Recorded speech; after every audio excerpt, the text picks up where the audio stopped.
Números 17. Habló Yahvé a Moisés diciendo: Habla a los hijos de Israel y toma de cada casa paterna, de cada príncipe de su casa paterna, una vara, o sea, 12 varas, y escribe el nombre de cada uno en su vara. Sobre la vara de Leví escribe el nombre de Aarón, pues habrá una sola vara por cada cabeza de las casas paternas. Las depositarás en el tabernáculo de la reunión ante el testimonio, donde yo suelo entrevistarme con vosotros. Y sucederá que florecerá la vara de aquel a quien yo escogiere. Así me libraré de las murmuraciones de los hijos de Israel que murmuran contra vosotros. Habló pues Moisés a los hijos de Israel, y todos sus príncipes le dieron las varas, cada príncipe una vara, conforme a sus casas paternas, o sea, 12 varas, y entre ellas la vara de Aarón. Moisés puso las varas delante de Yahvé en el tabernáculo del testimonio, y he aquí, cuando al día siguiente Moisés entró en el tabernáculo del testimonio, florecía la vara de Aarón de la casa de Leví. Había echado yemas, abierto flores y producido almendras. Y sacando Moisés todas las varas de la presencia de Yahvé, las mostró a todos los hijos de Israel, los cuales las miraron, y tomó cada uno su vara. Dijo entonces Yahvé a Moisés: Vuelve la vara de Aarón al testimonio, para que se conserve como advertencia para los hijos rebeldes, y cesen así sus murmuraciones contra mí, y no mueran. Moisés lo hizo así, como le había mandado Yahvé, así hizo. Y hablaron los hijos de Israel a Moisés, diciendo: He aquí que perecemos, perdidos somos, perdidos todos. Cualquiera que se acerca a la morada de Yahvé muere. ¿Acaso hemos de ser aniquilados todos? Palabra de Dios, te alabamos, Señor.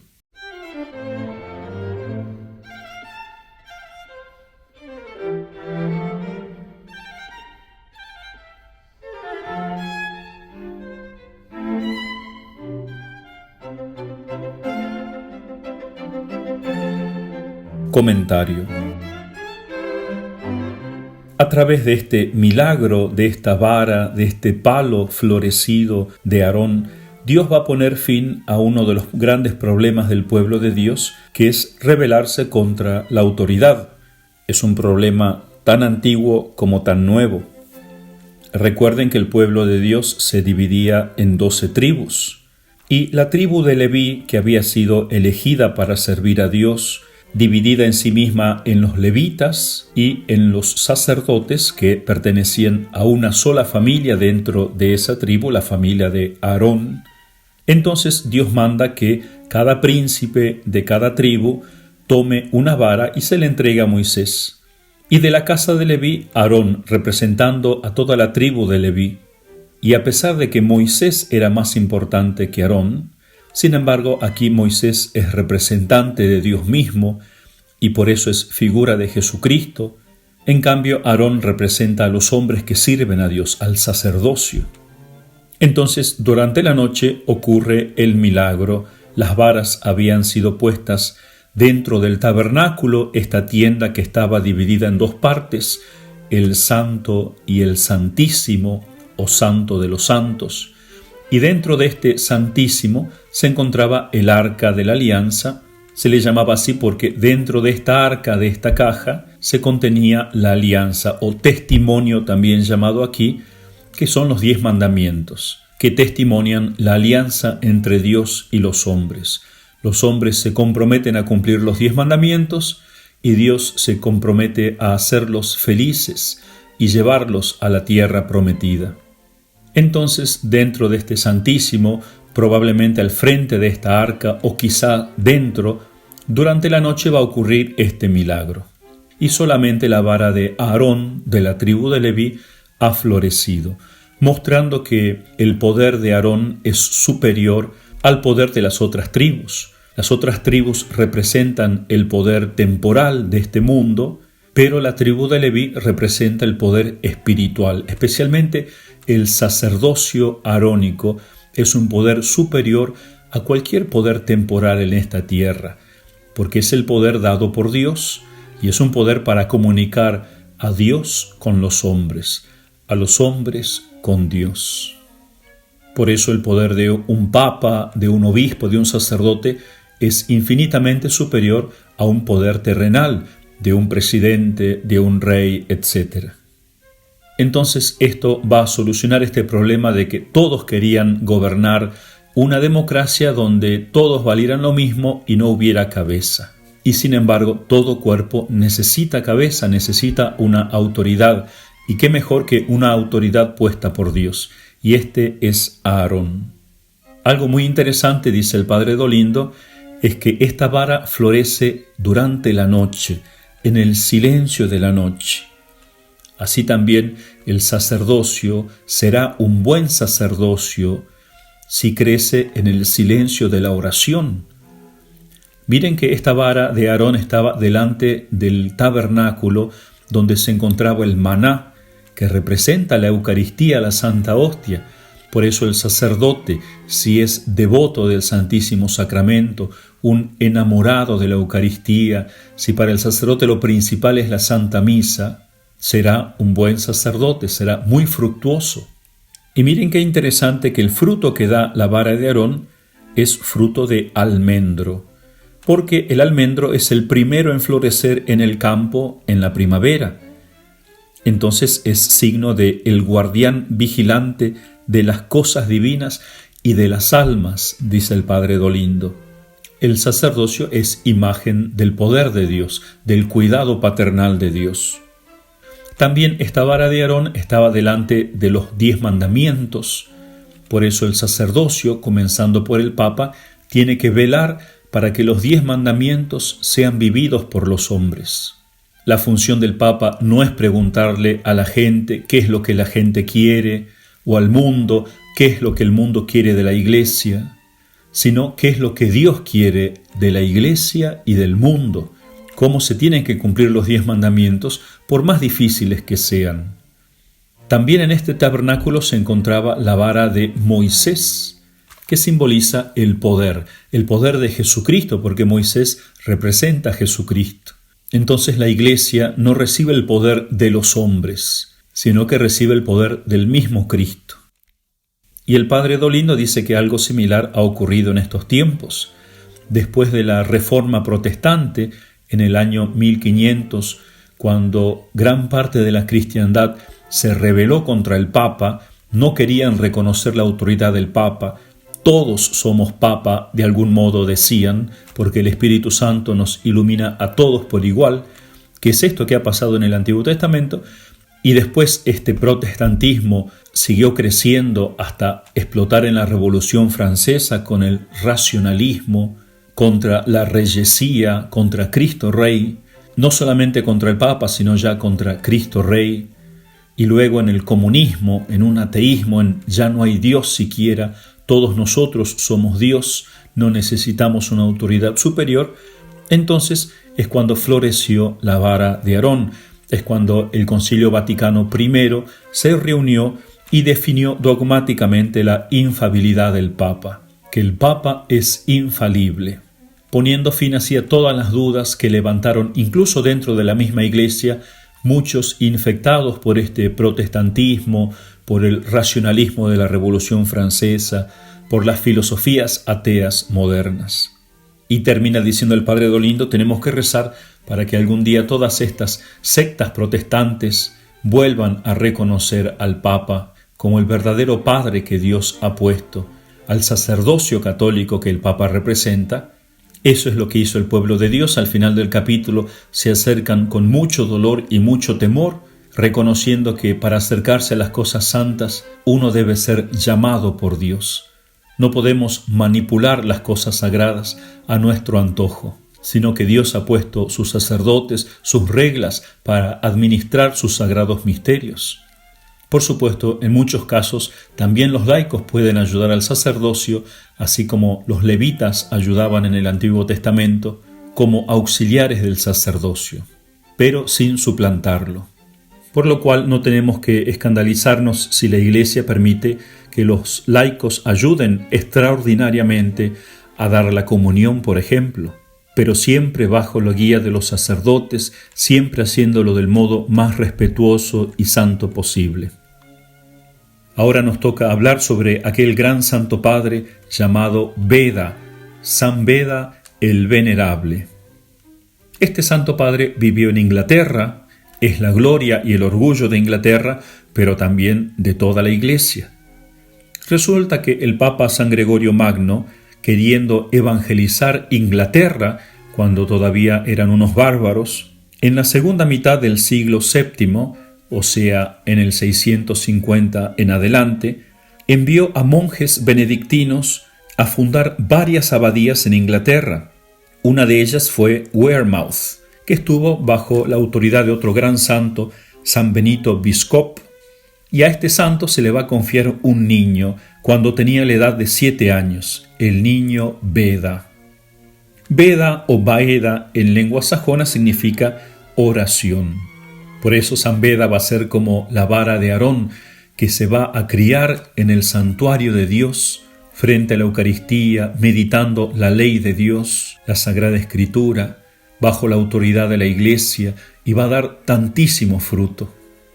Beda nació en el año 672 de una familia modesta, obrera de Newcastle, y recibió su formación en 2 monasterios benedictinos, primero en Wearmouth y después en Jarrow. Fue ordenado diácono a los 19 años y a los 30 fue ordenado sacerdote. Toda su vida va a pasar en oración, como dice su nombre, en estudio y en enseñar aquello que había aprendido. Y sin embargo, a pesar de que no salió de estos monasterios, su obra va a llegar a todo el mundo. Ya veremos cómo. Cuando le ofrecieron el cargo de abad de superior, él rehusó, porque quería dedicarse al estudio, a la meditación de la verdad. Gracias a Dios tuvo buenos hombres que lo guiasen, muy inteligentes, muy sabios. Además contaba con unas excelentes bibliotecas en aquellas abadías, y estas abadías tenían casas de huéspedes.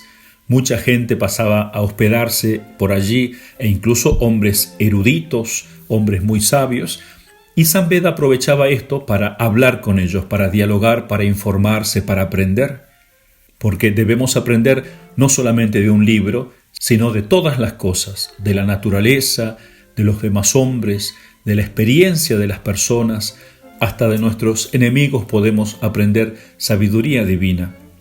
Entonces San Beda se dedicó a estudiar, y de modo especial a estudiar la historia y la historia de su país. Era un enamorado de su país.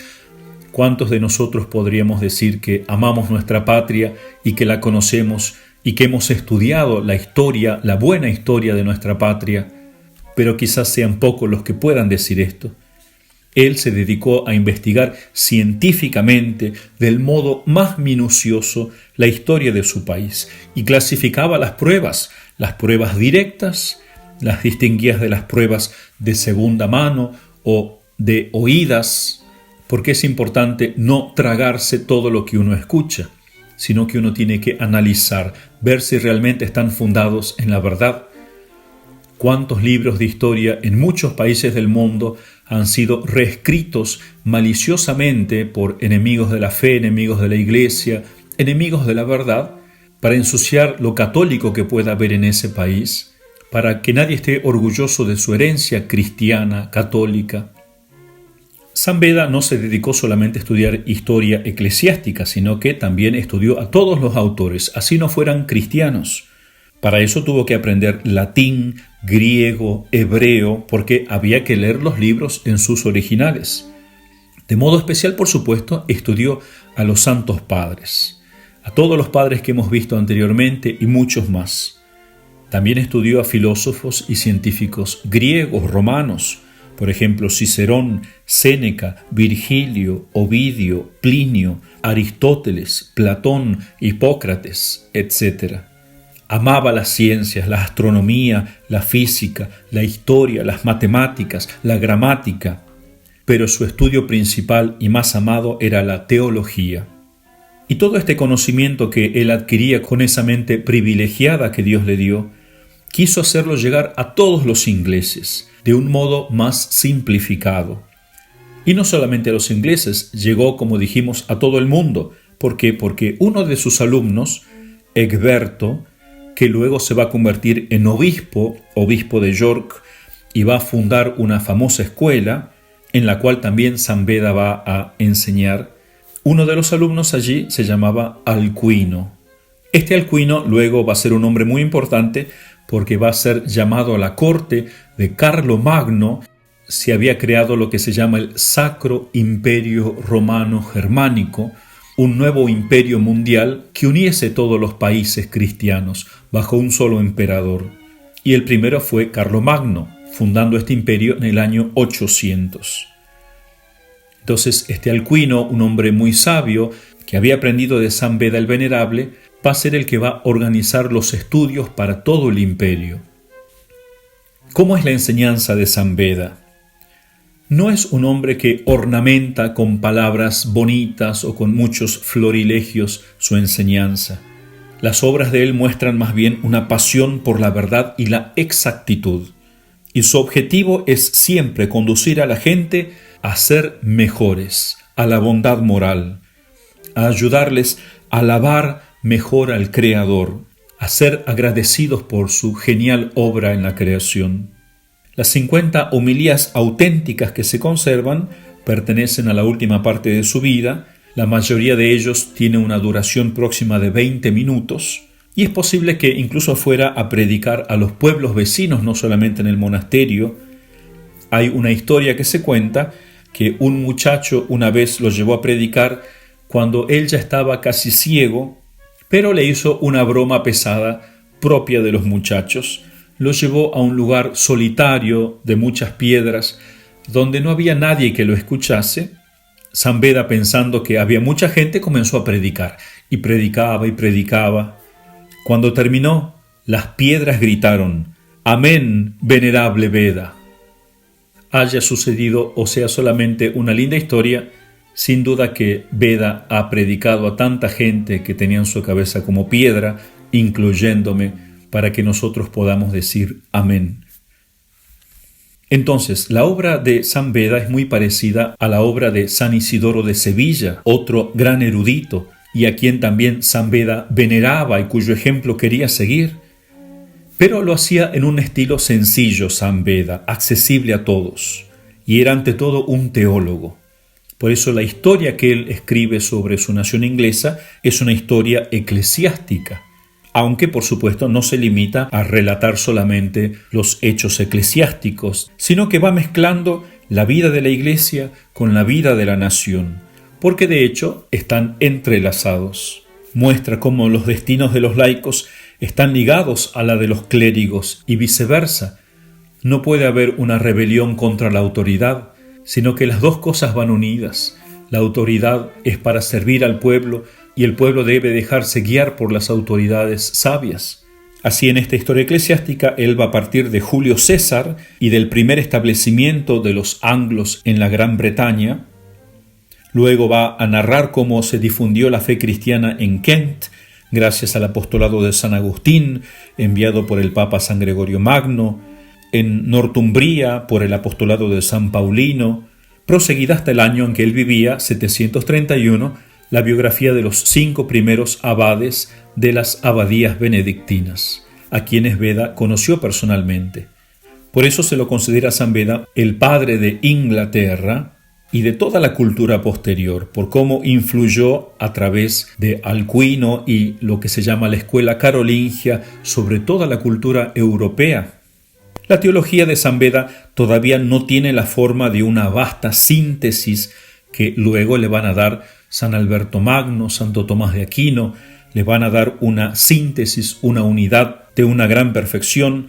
Todavía la teología de San Beda no logra esta síntesis, pero está esparcida en todos sus comentarios, especialmente a los libros de la Sagrada Escritura, también en sus homilías, etc. Entonces, a partir de todas sus obras, se puede constituir de alguna manera una suma bíblica completa. Desgraciadamente se perdió gran parte de ellos. Nos han llegado sobre todo comentarios al Génesis, a las parábolas de Salomón, al Cantar de los Cantares, a los libros de Samuel, de Esdras, de Tobías, de los Hechos de los Apóstoles. Y de modo especial siempre citando a los santos padres griegos y a los santos padres latinos. Por eso San Beda es un testigo valiosísimo del pasado, de la iglesia primitiva y del pasado pagano. Incluso San Beda es el que hace popular el uso de antes de Cristo, después de Cristo. Si bien este sistema había sido ideado en el año 527 por Dionisio, un anciano abad romano, permaneció en desuso por 200 largos años hasta que San Beda lo va a adoptar en sus obras. San Beda, así como Dionisio, pone a Cristo como el centro de la historia. Entonces este modo de contar va a arraigar mucho en Inglaterra, luego a través de Carlomagno en todo el mundo civilizado. Dante, en su gran obra La Divina Comedia, cuando en la tercera parte en el paraíso se encuentra con los doctores, allí está San Beda, justo al lado de otro gran doctor, San Isidoro de Sevilla, con el cual tiene mucho en común, porque así como San Isidoro tenía un interés universal, todos los temas le interesaban, toda la sabiduría, fuese divina o humana. Pero recordemos esto, San Beda quería compartir esta sabiduría no para ser un pueblo de eruditos, sino para ser un pueblo de hombres buenos, de hombres que viviesen la santidad. Por eso él escribió una vez: muchos sabios se encontrarán al final entre los perdidos, o sea, los condenados, y muchas almas sencillas que han guardado los mandamientos de Dios brillarán entre apóstoles y doctores. O sea, la verdadera sabiduría está no solamente en el conocer mucho, sino también en llevar eso a la práctica. Para ser bueno hay que conocer, ciertamente, pero no podemos quedarnos solamente con el conocer. Muchas almas sencillas que no conocen mucho, pero que conocen lo esencial, el credo, las verdades básicas de nuestra fe, brillarán entre apóstoles y doctores, porque ya son sabios, si ponen eso en práctica. Por eso las obras de San Beda tomaron lugar pronto en las bibliotecas, al lado de los libros de San Ambrosio, San Jerónimo y San Agustín. Un obispo, el obispo de Orleans, no dudaba en colocar a Beda entre los padres de la Iglesia. Por eso San Bonifacio decía de él: él fue la vela de la Iglesia encendida por el Espíritu Santo en tierras inglesas. Hermosa descripción de la vida de San Beda, una vela de la Iglesia encendida por el Espíritu Santo. ¿Qué es lo que todos nosotros debemos intentar de ser? Una pequeña vela que traiga la luz primero a nuestros hijos o a aquellos que nos rodean, y con nuestro ejemplo llegar muy lejos, a hacer bien a mucha gente. Por eso, antes de morir, compuso él esta oración: te pido, Jesús mío, que me concediste saborear con delicia las palabras de tu sabiduría, concédeme por tu misericordia llegar un día a ti, fuente de sabiduría, y contemplar tu rostro. Todos nosotros tenemos que tener un deseo grandísimo de aprender, pero sobre todo de aprender el rostro de Dios, de algún día llegar a contemplarlo. Y ya podemos comenzar de alguna manera el cielo conociendo en esta tierra la verdad. Cada cual en el ámbito que Dios le llame, algunos en las ciencias humanas, otros en las divinas, pero todos tenemos que, a partir de allí, buscar de conocer más a Dios, buscar de llevar una vida santa. Las últimas palabras que él pronunció, estando en el suelo, había pedido que lo pusiesen en el suelo de su celda, otro monje sosteniéndole su cabeza, cuando cantó Gloria al Padre, al Hijo y al Espíritu Santo, al decir Espíritu Santo, exhaló su último suspiro. Sigamos el ejemplo y el consejo de San Beda, que aconsejaba así: concurramos con frecuencia a la Iglesia de Cristo, escuchemos diligentemente en ella la palabra de Dios, y lo que recibimos al oído, retengámoslo en nuestros corazones, para que demos frutos de buenas obras, y con amor fraterno cada uno estudie para ayudar al otro. Hermoso consejo. Cada uno estudie para ayudar al otro. Los padres, de modo especial, estudien cómo educar a sus hijos, cómo guiarlos en el bien. No se conformen solamente con darles de comer o vestirlo o algunos pequeños consejos. Hay que estudiar, aprender de otros padres, aprender la doctrina de Dios especialmente para ser los primeros catequistas. Al día siguiente de su muerte, en el año 736, un concilio le dedicó este elogio a San Beda. El padre Beda, venerable y admirable doctor de los tiempos modernos.